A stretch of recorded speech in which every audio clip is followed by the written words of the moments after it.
The cold truth of the Adeptus Terra is that the Imperium of Men devours its own, not in a final, glorious conflagration, but in a million quiet acts of attrition, where life becomes nothing more than a temporary supply of biomatter, or, far worse, a slow-burning source of psychic fuel. We stand on the precipice of the throne world, the very heart of the crumbling empire, and look past the golden light of the imperial palace to the shadowed infrastructure, the billion forgotten souls whose very existence is a form of unending, sacrificial labor. This is not a tale of heroes battling the darkness from without. This is a look into the dark calculus of survival, into the silent, chilling bargain struck by humanity a millennia ago, the choice to feed the light with a constant, agonizing tide of shadow. To be born on Terra is to be born into the shadow of a debt you can never repay, a debt that demands the ultimate payment, not just your death, but the transmutation of your very soul into a whisper of power for the Golden Throne.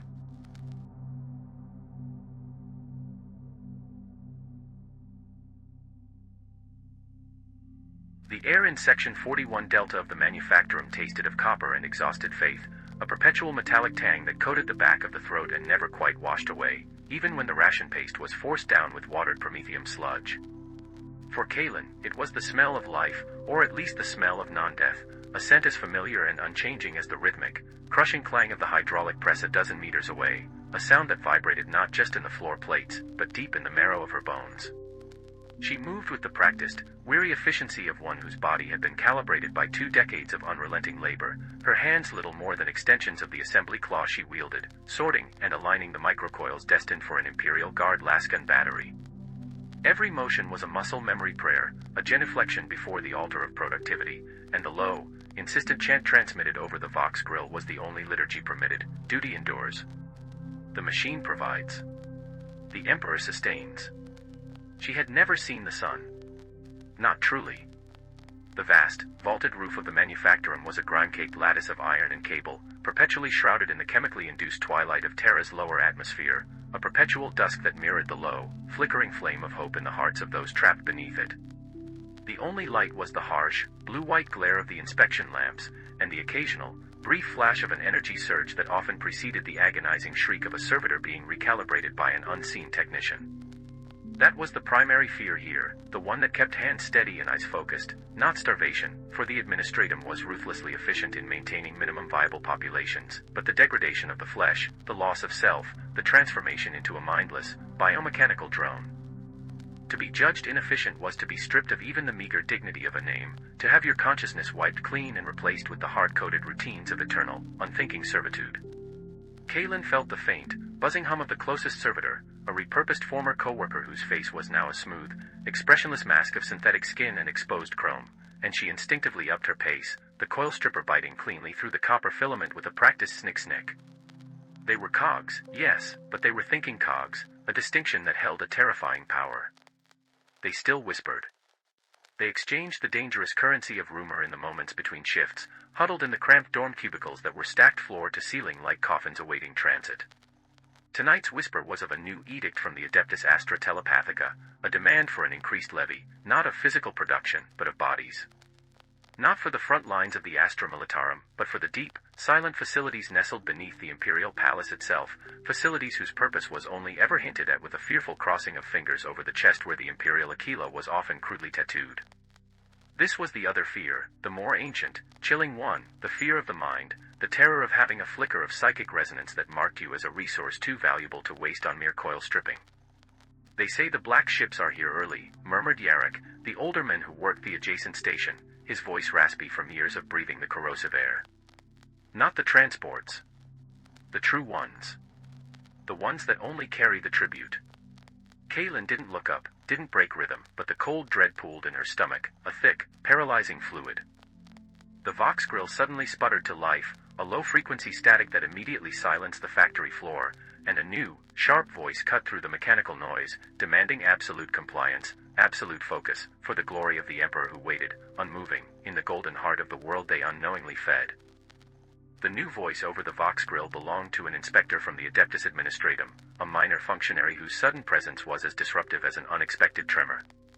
His tone was sharp, brittle glass against the grinding metal of the production line.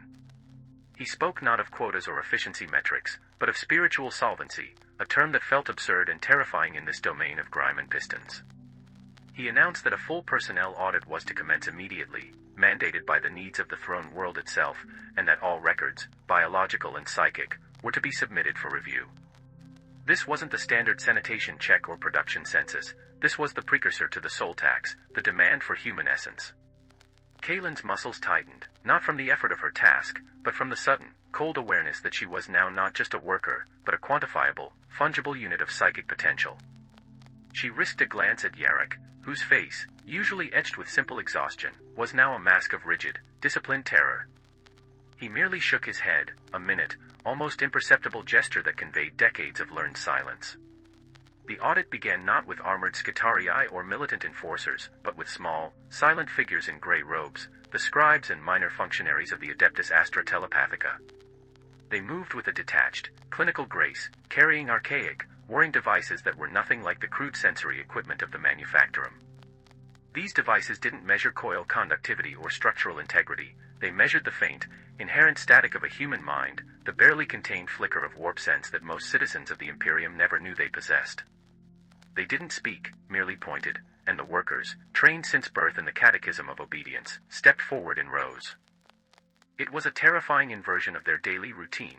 They were used to being measured by their external output, but now their internal essence was being weighed and judged. What if her dreams of the unseen sky, vague and almost forgotten, marked her? What if the intense, focused concentration she needed for the tiny components was misinterpreted as something more than simple discipline? One of the robed figures paused near Kaylin's station, its face shadowed by a cowl, its hand resting lightly on the casing of the whirring device. The air around it felt strangely dead, the background hum of the machinery seeming to recede, leaving an unnatural vacuum. Kaylin gripped the coil stripper so hard her knuckles turned white, forcing her focus back onto the tiny coil, a task requiring the absolute negation of thought. She repeated the litany in her mind, the Omnissiah guides my hand. The Emperor protects my soul. I am not but a worker, a servant of the machine, a frantic prayer intended to make her mind as flat and uninteresting as a sheet of scrap metal. The robed figure did not look at her, did not speak, but the subtle energy field radiating from the device felt like a cold, invisible hand searching the back of her skull. The tension stretched until it felt like the very atmosphere would tear, and then, as suddenly as it had arrived, the figure moved on, gliding past Kaylin and stopping directly in front of Yarrick. Jarek's efficiency had dropped subtly over the last cycle. His hands were slower, marked by a slight tremor that even the nutrient shots could no longer suppress. He looked up at the cowl, his old eyes wide with a terrible, instantaneous comprehension. The scribe raised a slender, silver-tipped stylus and touched it to the screen of the device. A low, flat tone sounded, definitive and final. A massive, slab-shouldered enforcer from the Adeptus Arbites, clad in black ceramite, materialized instantly from the shadowed access ramp, moving with grim, practiced inevitability. There was no struggle, no shout, only a sharp, choked gasp from Yarrick as the enforcer's armored gauntlet clamped down on his shoulder. Yarrick looked past the Arbites, past the scribe, directly at Kaylin, his eyes holding a profound, heartbreaking plea, not for help, but for remembrance. Then, he was gone, dragged into the darkness of the access ramp, swallowed by the needs of the greater Imperium, his station immediately sterilized and tagged for the next shift. The silence lasted only a moment before the inspector's voice snapped over the Vox grill. Attention, personnel, efficiency metrics have now resumed. Do not delay your service for the contemplation of the unfortunate. Work. Serve. Endure.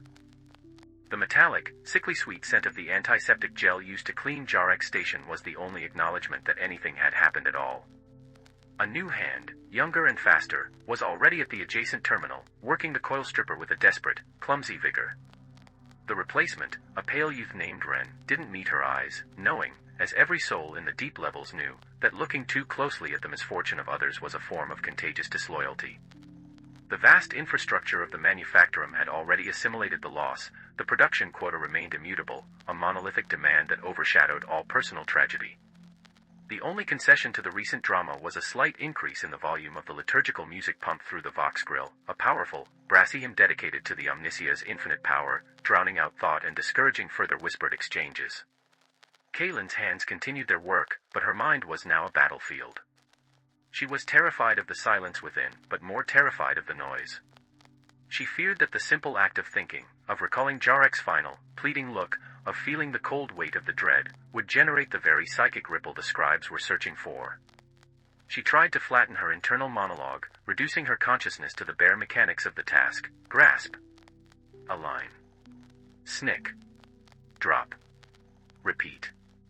It was a mental self-flagellation, a desperate attempt to become as mute and uninteresting as the inanimate machine she served. The whispers about the Astronomicon, that great, guiding light that allowed starships to navigate the turbulent warp, always returned to the same terrifying truth: it was powered by the daily immolation of 1,000 psychers. But no one ever mentioned the recruitment process, the brutal, sweeping requisition of the unrefined potential of people like Yarrick, or, perhaps now, like her. She remembered the local catechists of the imperial cult preaching about the great sacrifice, about how every man, woman, and child was a flickering candle dedicated to the Emperor's light, but the sermons had always been abstract, focusing on battlefields against orcs and the threat of the Necron legions, never on the cold, bureaucratic horror of selection on Terra. Here, the enemy wasn't alien, the enemy was the endless, ravenous need of the human machine itself. The faint, high-frequency whine that pulsed through the floor plates, a sound barely audible over the hydraulic press, was the distant sound of the Golden Throne's immense, complex systems, an eternal, maddening hum that resonated across the entire planet. It wasn't the sound of a benign deity's resting place, it was the noise of a colossal engine that demanded a perpetual, human-scaled tribute of suffering. The air thinned again. Kaelin didn't need to look up to know that the grey-robed figure had returned. The pressure field intensified, a focused beam of chilling attention aimed directly at her back. She could feel the pulse of the sensing device, closer this time, almost touching the threadbare fabric of her uniform. Ran, the new worker, flinched violently at his station, his speed dropping instantly as he tried to hide himself within the shadow of his work terminal. But the scribe was focused entirely on Kaelin. She kept working, her eyes blurring on the coil, forcing her breath into a shallow, even rhythm, praying to the Emperor for invisibility, for the mundane grace of being forgotten. She imagined the psychic noise she should be making: fatigue, resignation, a faint, metallic taste of desperation, the standard, acceptable profile of a productive citizen. Then, a new sensation. It wasn't the cold dread of the sensor, but a burning, agonizing prickle behind her eyes, a sudden, blinding awareness of the vast, terrifying structure of the manufactorum stretching out around her, a momentary, total comprehension of the billion lives moving in synchronous despair. It was the flicker, the unintended surge, the moment her mind, exhausted by fear, generated a brief, potent spike of latent power. The grey-robed scribe stopped. The hand holding the silver-tipped stylus extended, slowly, deliberately, pointing directly at Kaelin. The flat, cold tone sounded from the device. The arbitrator from the last incident, an emotionless silhouette against the harsh light, was already moving toward her. Her coil stripper clattered to the floor, the sound swallowed immediately by the unforgiving clang of the press, and in that moment, as the armored hand seized her arm, the vast, humming despair of the manufactorum finally ceased to be a terrifying cage and became, instead, a distant, regretted home. The duty was over, and the true payment was due. The transition from the deafening, oily clamor of the manufactorum to the chilling, sterile silence of the transfer tunnels was an immediate, sensory shock, like diving from a vat of sludge into ice-cold brine. Kaelin was processed through a rapid sequence of stations, her body scrubbed of the factory's perpetual grime, her threadbare uniform replaced with a simple, undyed hemp shift. The adeptus arbites who handled the transport were creatures of pure, unyielding routine, their silence more oppressive than the shouting of any overseer. They communicated only through sharp, economical gestures, viewing the levies not as people, but as unstable cargo that needed to be neutralized and secured. The psychic spike that had marked Kaelin had evidently been sufficient. She was not destined for servitor conversion, a fate that, in this sudden, crushing quiet, almost seemed merciful. Instead, she was categorized as Psi Epsilon, a low but confirmed level of latent psychic potential, a dangerous commodity in the eyes of the Imperium, and a required fuel source for the Golden Throne. The journey was a blur of mechanized ramps, enclosed personnel carriers, and descending elevators that seemed to plunge into the very crust of Terra. She was now moving through the administrative and subterranean network that connected the vast, toxic hive infrastructure to the titanic base of the Imperial Palace itself. The air grew thinner, the quality of the light improving slightly, shifting from the harsh blue-white to a cooler, more distant gold, the faint, filtered glow of the upper spires. With every descent, the familiar, comforting hum of the deep machinery faded, replaced by something much more subtle and terrifying, a deep, pervasive vibration in the air, a silent pressure that bore down on the mind. This was the psychic reality of the throne world, the constant, heavy presence of the Astronomicon itself, a beacon of such terrifying magnitude that it pressed upon the consciousness of every creature in its domain. For Kaelin, whose nascent abilities were now forcibly stirred, the pressure was immense, like trying to hold back a tidal wave with a cupped hand. She was eventually deposited in a vast, echoing staging chamber, a holding pen already populated by hundreds of others similarly identified and catalogued. They were the psychic tithe, the living proof of the adeptus astra telepathicus relentless sensus. They came from every stratum of deep terra life, dock workers, low-grade administratum clerks, even the occasional disgraced minor noble whose genealogy had failed to conceal a warp taint. All shared the same look, a profound, dawning horror, the look of souls who had just realized that their purpose in life was not labor or propagation, but to be transmuted into energy. The guards here were different, too. They were not arbites, but silent figures in deep purple robes bearing the sigils of the Schola Progenium, high-ranking functionaries of the Telepathica, their faces pale and their eyes unnervingly vacant, likely tempered by constant exposure to raw warp energy. They moved among the masses carrying thick data slates, cross-referencing names and designations, preparing the final manifest. A skinny young man near her, no older than 15, began to weep silently, the tears tracking clean lines through the dust on his cheeks. His name, she learned in a hushed whisper, was Dorian, and he had been a sanitation worker whose only crime was an inexplicable ability to predict machine failures minutes before they occurred. "I didn't do anything," he whispered, his voice cracking, clutching at a tattered paper amulet bearing a cheap image of the imperial Aquila. "I just knew things. I tried to stop knowing." His desperation was infectious, a raw, undeniable human fear that momentarily pierced the rigid discipline of the crowd. Kaelin reached out, a purely instinctual gesture, and touched his arm, a small, illicit act of connection that felt more rebellious than any act of physical violence. She tried to offer a word of comfort, but the omnipresent psychic pressure seemed to crush the words in her throat, leaving only the devastating, shared understanding that their true identities, their consciousness, were about to be erased for a higher, terrible cause. They were no longer individuals with duties, but droplets in the vast, cosmic reservoir required to feed the light of the Astronomicon. The psychic pressure grew stronger as the processing continued, a subtle but relentless psychic tide that seemed to erode the sharp edges of individual thought. It was almost a form of anesthetic, a slow dulling of the terror, a terrifying preparatory mechanism designed not for comfort, but for easy assimilation. Kaelin found it increasingly difficult to focus on Dorian's trembling form. Her perception was widening, catching stray whispers of anxiety and resignation from the hundreds around her, a painful, incoherent chorus of fear. She instinctively recoiled from this unwanted sensitivity, recalling the ingrained dogma of the imperial cult that taught that the warp was a realm of chaos, and that any conscious engagement with it was heresy. She tried to anchor herself to the mundane, to the feel of the rough hemp shift, the cold, smooth ferrocrete floor, the smell of sterile cleaners that were themselves a brutal contrast to the filth of the manufactorum. As the hours dragged on, the Adeptus Astra Telepathicus officials began a more intrusive level of profiling. They were no longer merely scanning, they were interviewing, using sharp, penetrating questions designed to expose any instability, any potential for uncontrolled psychic outburst, a danger that would warrant immediate termination, or, worse, a lifetime of agonizing sanctioning. A tall, gaunt man in the distance, a former data scribe named Forlag, was pulled forward for questioning. His voice, strained and high-pitched, cut through the quiet. I only had the recurring image, a sense of distance, the light of the Astronomicon. It was too bright, too close. A purple-robed official, whose face was completely devoid of expression, pressed him further, asking precise, technical questions about the perceived frequency and perceived luminosity of the warp beacon. This was the true horror, the bureaucracy of the soul. They weren't interested in redemption or morality, they were interested in the quantifiable quality of the psychic fuel, demanding technical data on the precise nature of the inner torment.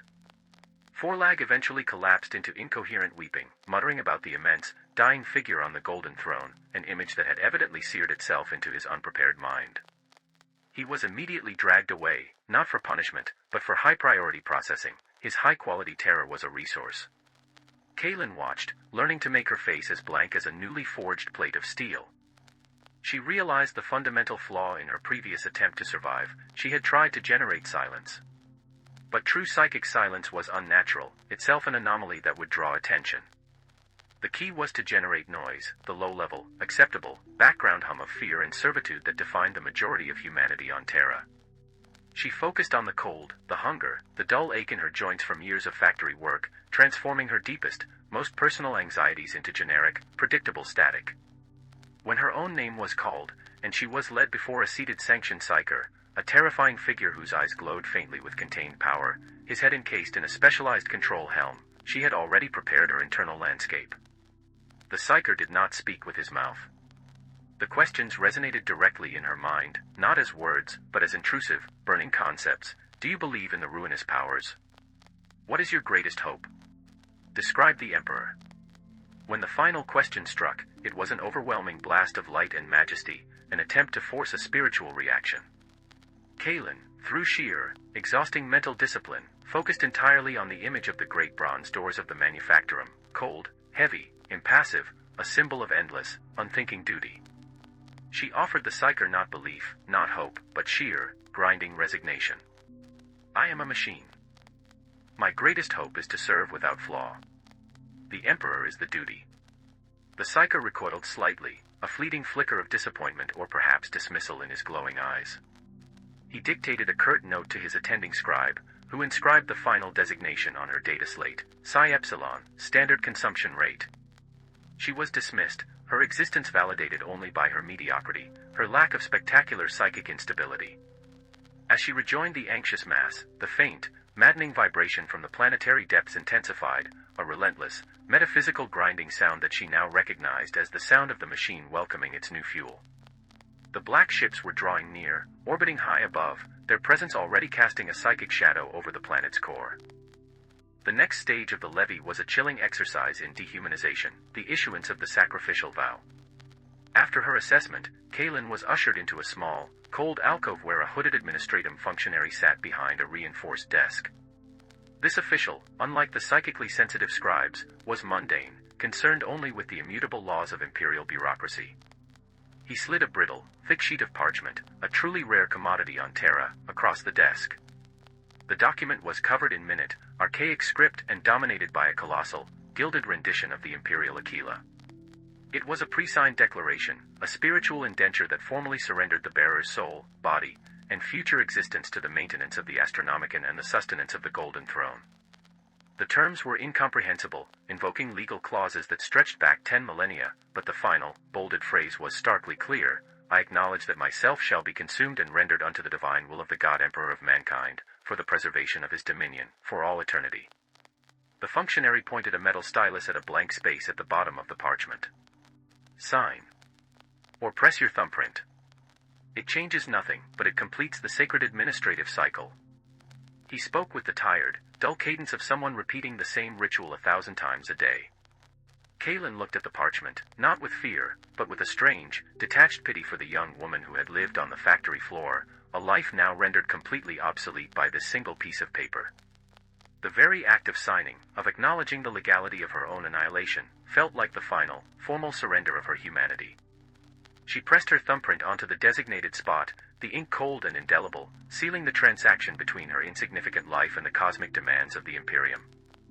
This was the moment the physical duty of the manufactorum was superseded by the metaphysical duty of the soul. With the vow signed, Kaelin was given a final, meager meal, a slightly larger portion of nutrient paste and a sip of something that tasted faintly of actual spice, a deliberate final luxury meant to cement the sacrifice in a moment of physical comfort. She sat and ate slowly, observing the others.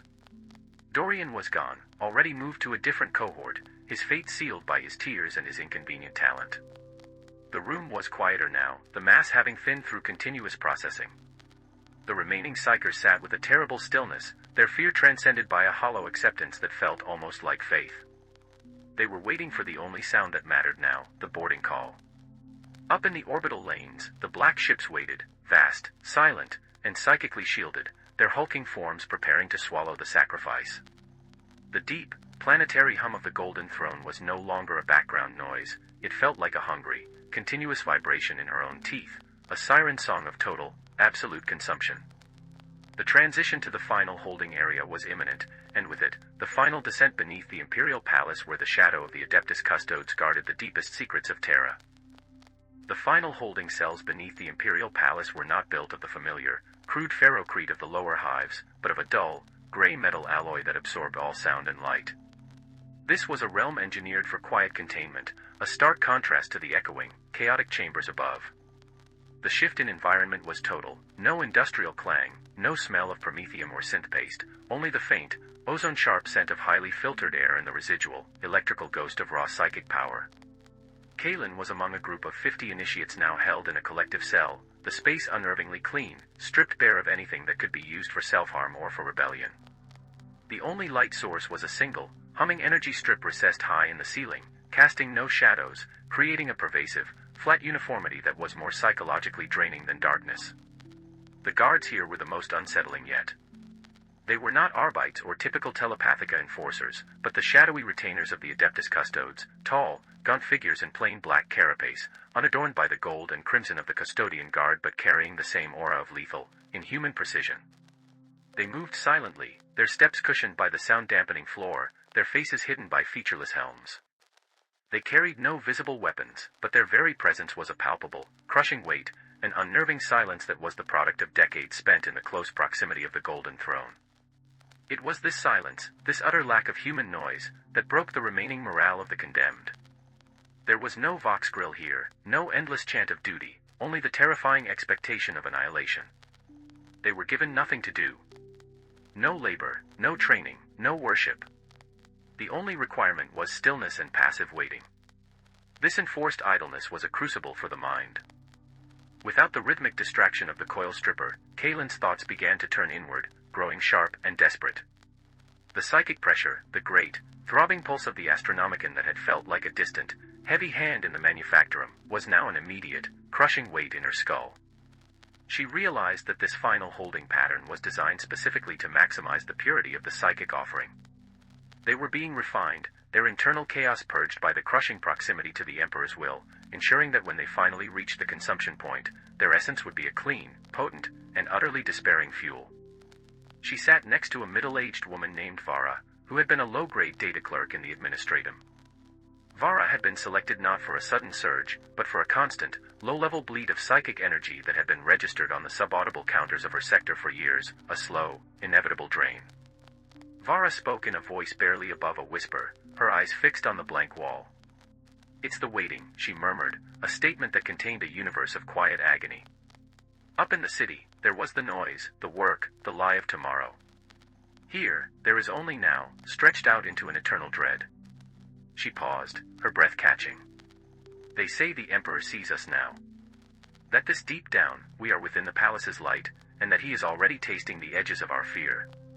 Kaelin closed her eyes, trying to visualize the golden light of the Imperial Aquila, but all she could summon was the image of Jarek's pleading, forgotten face, a ghost already swallowed by the administrative process.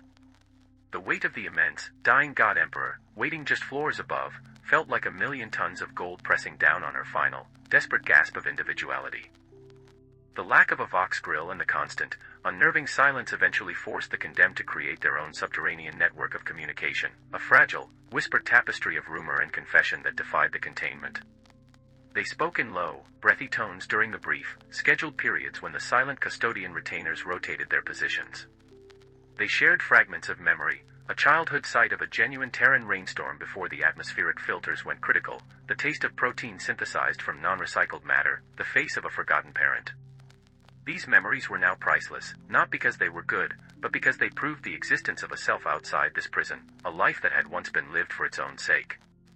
It was in one of these hushed exchanges that a new and deeply unsettling rumor began to circulate, shared by a former municipal engineer named Price who claimed to have worked on ventilation shafts close to the Imperial Palace's primary substructures. He spoke of the Golden Throne not as a seat of power, but as a colossal, hyper-complex machine that was itself dying, hemorrhaging energy, and that the sacrifice of the Psychers was not a simple top-up, but a desperate, agonizing transfusion. "They don't just consume the soul," he rasped, his eyes wide and feverish, "they strip it. Every fear, every hope, every single thought is being processed into a raw, psychic bandwidth for the Astronomicon. It's not about light, it's about the sheer, blinding noise needed to hold back the warp from spilling into Terra." This idea was far more terrifying than simple immolation. It implied that their greatest, most intense moments of suffering would not simply vanish, but would be magnified, weaponized, and utilized by the very god they served. Kaelin, listening from her corner, found herself nodding, a terrible confirmation blossoming in her mind. The incessant, heavy vibration in the ferrocrete floor wasn't just machinery, it felt like a continuous, profound spiritual anguish, 1,000 years of accumulated pain and power thrumming through the rock. She understood then why they were kept in enforced idleness. A terrified mind generates potent energy, but a focused, despairing mind generates the highest quality fuel. They were being aged, spiritually prepared for optimal yield. The greatest act of defiance remaining to them was not escape, but the preservation of a single, cherished, internal truth, a final memory that could not be processed or weaponized by the machine. For Kaylin, it was the momentary, sharp scent of the synthoil she used to maintain her coil stripper, the familiar, comforting odor of her past servitude, the last connection to a life that had, in its misery, still felt like hers. A sudden, sharp metallic hiss cut through the hushed room, the sound of the massive, central door cycling open. The whispering instantly ceased, the mass of condemned souls shrinking into rigid positions of prayer and submission. Standing in the doorway were not the silent retainers, but two fully armored adeptus custodes, the true custodian guard, their magnificent golden armor gleaming under the pale ceiling lights. They were impossibly tall, perfect, and terrifyingly radiant, their power weapons held steady. Their arrival was not a transfer, it was a final collection. The air in the chamber seemed to compress, their presence radiating a contained, unyielding authority that extinguished any final flicker of resistance. Their faces, visible through their helms, were masks of beautiful, cold devotion, showing no recognition, no pity, only a grim, professional focus on the task of collecting the sacrificial levy. This was the moment the scale shifted, when the administratum's paperwork ended, and the terrifying, spiritual machinery of the imperial palace began its final turn. The arrival of the custodian guard was a psychological weapon more potent than any physical torment. Their golden, baroque armor was a blasphemous irony against the sterile gray of the cell, a terrifying manifestation of the divine proximity. They did not speak, but the weight of their gaze, or perhaps the psychic silence their very presence enforced, was enough to instantly dissolve the small, whispered solidarity that the condemned had built. The air was purified of fear, replaced by an acute, crushing awe. These were the 10,000, the Emperor's chosen protectors, and to be in their presence was to stand at the very edge of the Golden Throne's shadow. The moment had transcended mere bureaucratic death. This was a religious rite, officiated by the closest thing to angels the Imperium possessed. A quiet command, projected directly into the minds of the initiates by the custodian nearest the door, bypassed the need for a vox grill. Form ranks. You will proceed to the transfer conduit. Your duty begins. The voice was not harsh, but resonant, laced with millennia of unflinching fidelity. Kaylin stood, her legs trembling less from fear than from the sheer force of the custodian's authority. She looked to Vara, the data clerk, whose eyes were now vacant, her lips moving silently in a prayer of total, final resignation. There was no defiance left, only the desperate desire to complete the task, to fulfill the vow, to be useful one last time before ceasing to be. They were marched out, no longer as individuals, but as a silent, shuffling stream of flesh and psychic potential. The corridors they traversed were vast and terrifyingly empty, lined with impenetrable, smooth adamantium. They moved down a final, long ramp that terminated at a sealed, circular blast door etched with the massive, stylized profile of the Imperial Aquila. This was the access point to the Void Dock, the place where the black ships made their clandestine anchor, gathering their psychic payloads before the long, warp-blasted pilgrimage to the heart of the Imperium's defense. As they approached the door, the planetary hum intensified to a piercing, high-frequency shriek that resonated in the skull, blotting out all coherent thought. It was the sound of the Astronomicon, the psychic scream of 1,000 dying minds being absorbed daily, a sound that now promised their own immediate end and their horrific, eternal service. The blast door cycled open with a slow, grinding finality, revealing not the expected gray void of a shuttle bay, but a chamber steeped in unnatural darkness, and beyond it, the palpable, crushing cold of the warp-shielded dock. The shadow of the waiting ship, silent, vast, and blacker than space itself, fell over Kaylin. The cold that struck Kaylin upon entering the Void Dock was not merely physical, it was a profound, metaphysical chill that seemed to penetrate the bone and settle directly in the soul. The chamber beyond the blast door was an immense, starless space, unnaturally quiet, sealed off from the mechanical noise of the Imperial Palace and the clamor of the outside world. Dominating this void was the sheer, brutal bulk of the transport, one of the legendary black ships. It was not a grand or terrifying warship, but a vessel designed purely for containment, a colossal, leaden sarcophagus whose surface was covered in geometric lattices of psychic null material, engineered to suppress all internal and external warp signatures. The ship's primary purpose was to keep the volatile cargo, the thousands of psychers it carried, from detonating into a cataclysmic breach of the warp. The initiates were herded across the docking bay by the silent, black-armored custodian retainers, their progress agonizingly slow and silent. The air, already thin, seemed to vibrate with a non-sound, a deep, underlying thrumming that was the suppressed collective terror of every soul already aboard the Relic of Vows, the grim, unsanctified name of this particular vessel. As they crossed the final threshold and were sealed inside the ship's primary containment deck, the physical world began to recede.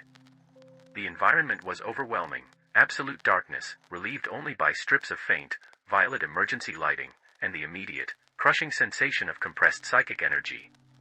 The black ship's holds were lined with massive, dampening cages, each designed to hold dozens of initiates, constructed from iron laced with null stones. Inside Kalen's cage, the proximity of so many other nascent psychers was a terrifying experience.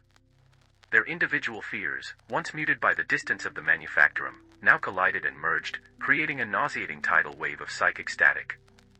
She could feel the sharp, bitter tang of Price's intellectual despair, the thin, piercing panic of Vara, and the collective, low-frequency drone of hundreds of souls praying to a silent, distant god. It was impossible to retreat into the safe, mundane routines of her former life. The internal space was now public property, assaulted by the raw, unfettered fear of the entire psych mass. It was here, in the cold, psychic dark, that the final purpose of the levy became clear. They were not merely being transported, they were being refined through compression. The guards aboard the black ship were members of the Sisters of Silence, an order whose existence was itself a brutal paradox. Clad in their dark, minimalist armor, they moved through the containment deck like ghosts, their presence generating a localized anti-psychic field that was intensely painful to the initiates. For Kalen, the proximity of a Sister of Silence was like having a vacuum placed over her mind. The crushing psychic noise immediately vanished, replaced by a searing, painful emptiness. It was a terrifying, temporary reprieve. When the Sister of Silence moved on, the psychic wave crashed back in with a renewed ferocity. This was the discipline of the journey, controlled agony, ensuring the psychers never became complacent, that their fear and their raw potential remained violently active and contained, ready for the final, ultimate surrender to the Golden Throne.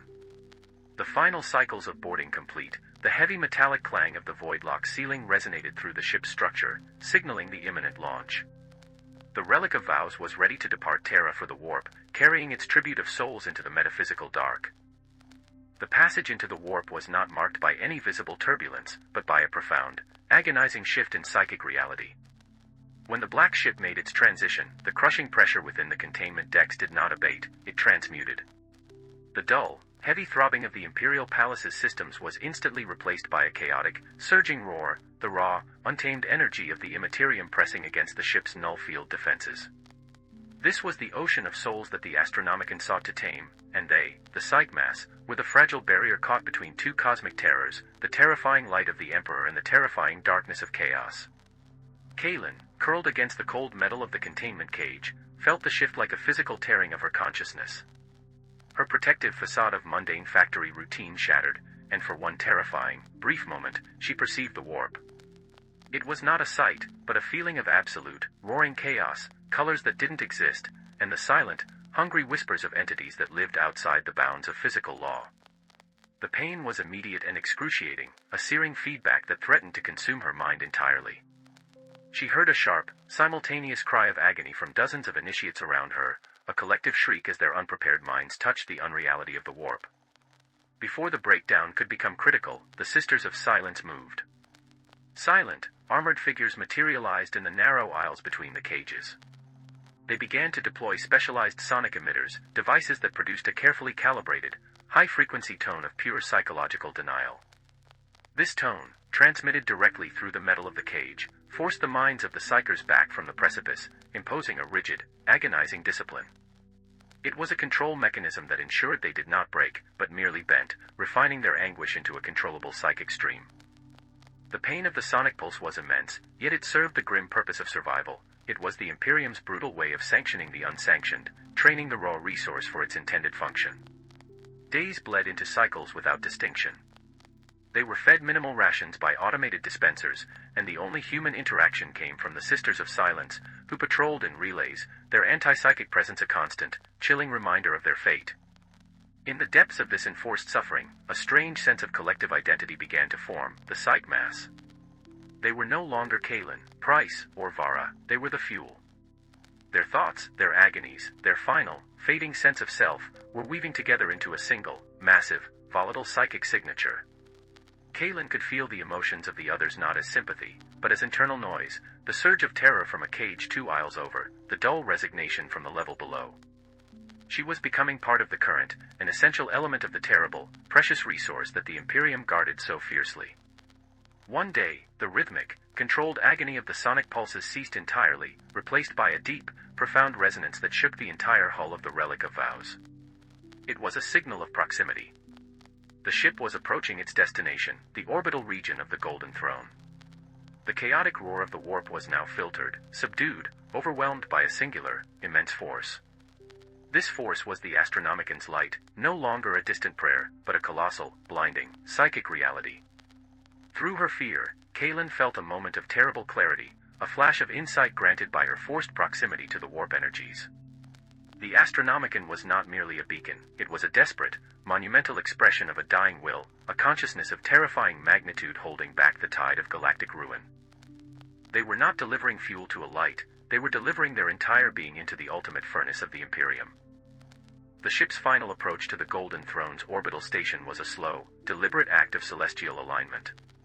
The immense, psychic radiation field that enveloped the ship intensified, causing physical pain that transcended the body. Kalen could feel the raw energy of the Astronomican tearing at the edges of her sensory perception, not like heat or cold, but like the ripping of fabric. The other psychers in the cage began to seize up, their prayers turning into thin, ululating cries. It was not the fear of death that gripped them now, but the realization of the absolute, final erasure of self. In that moment of maximum psychic exposure, a strange, terrifying vision unfolded within Kalen's mind, a collective hallucination projected by the compressed psych mass. She saw the Emperor, not as the pristine, idealized figure of the imperial cult, but as the dying colossus on the Golden Throne. The vision was overwhelming, a being of unimaginable power, sustained by technology that was itself ancient and failing, a single, vast mind grappling with the infinite darkness of the warp. The sight was not glorious, it was deeply, profoundly tragic. She perceived the trillion silent souls that had come before her, not as honored ancestors, but as flickering, consumed motes of light desperately holding the line. The vision was immediately suppressed by the sudden, intense presence of the Sisters of Silence, who had gathered at the main conduit hatches, their anti-psychic fields flaring violently. Their purpose was to ensure that the psychic mass arrived at the transfer station contained, their potential maximized, their despair ripe for consumption, not to let them see the truth of the sacrifice too clearly. The chaotic internal scream of the psych mass was brutally muffled, forcing Kalen's awareness back into the physical confines of the cage. The airlock cycled with a deep, hydraulic groan, and a heavy, gravity-assisted ramp slammed down onto the docking flange. This final ramp was the end of the journey. As the heavy atmosphere of the orbital station flooded the cargo hold, the immense pressure of the Astronomican's beacon, filtered and controlled, became the defining reality. The Sisters of Silence began to unlock the cages, their silent command echoing in the now muted minds of the psychers, proceed to the consumption chamber. Kalen, moving on legs that felt alien and disconnected, realized she was no longer walking toward death, but toward a terrible, unending form of existence. Her life as an individual was over, she was now merely a droplet about to be added to the psychic ocean, destined to power the great, desperate lie that kept the Imperium from oblivion.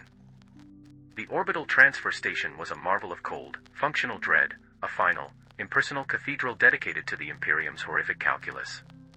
The initiates were marched into a cavernous, circular room designated the refinement chamber, a space utterly dominated by machinery that defied the scale of human comprehension.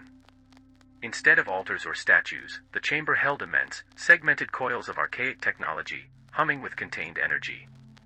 The air here was charged with static and the sharp, metallic odor of ozone, an atmosphere so dense with raw psychic energy that Kalen could feel the tiny hairs on her arms stand on end.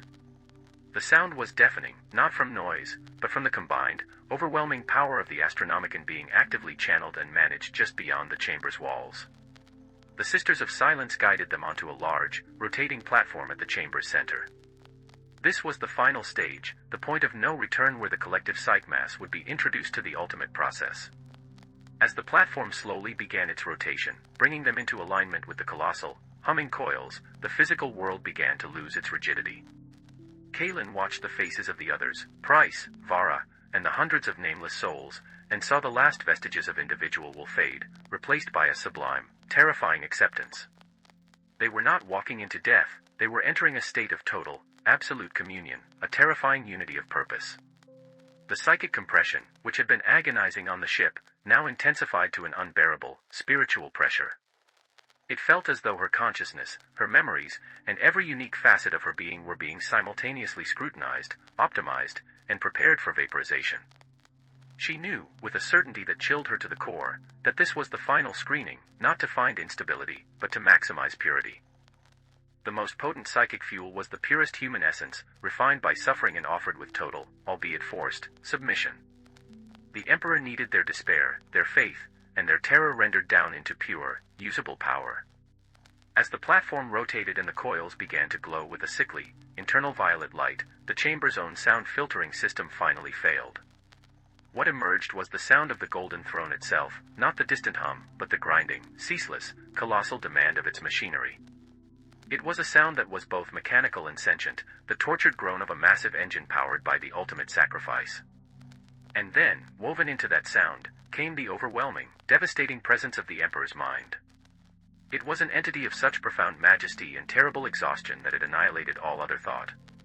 Kaelin did not see a man, or even a god, but a blinding, beautiful, and profoundly suffering will, a shield of pure light holding back a tide of infinite darkness. In that instant, she understood the sacrifice of 10 millennia. It was a cosmic tourniquet, and they were merely the next, inevitable transfusion. The violet coils flared, and the true consumption began. Her mind screamed, not in pain, but in the agony of dissolution. The sensation of consumption was unlike any pain Kaelin had ever known. It was not a physical burning or tearing, but the systematic, instantaneous deconstruction of her consciousness.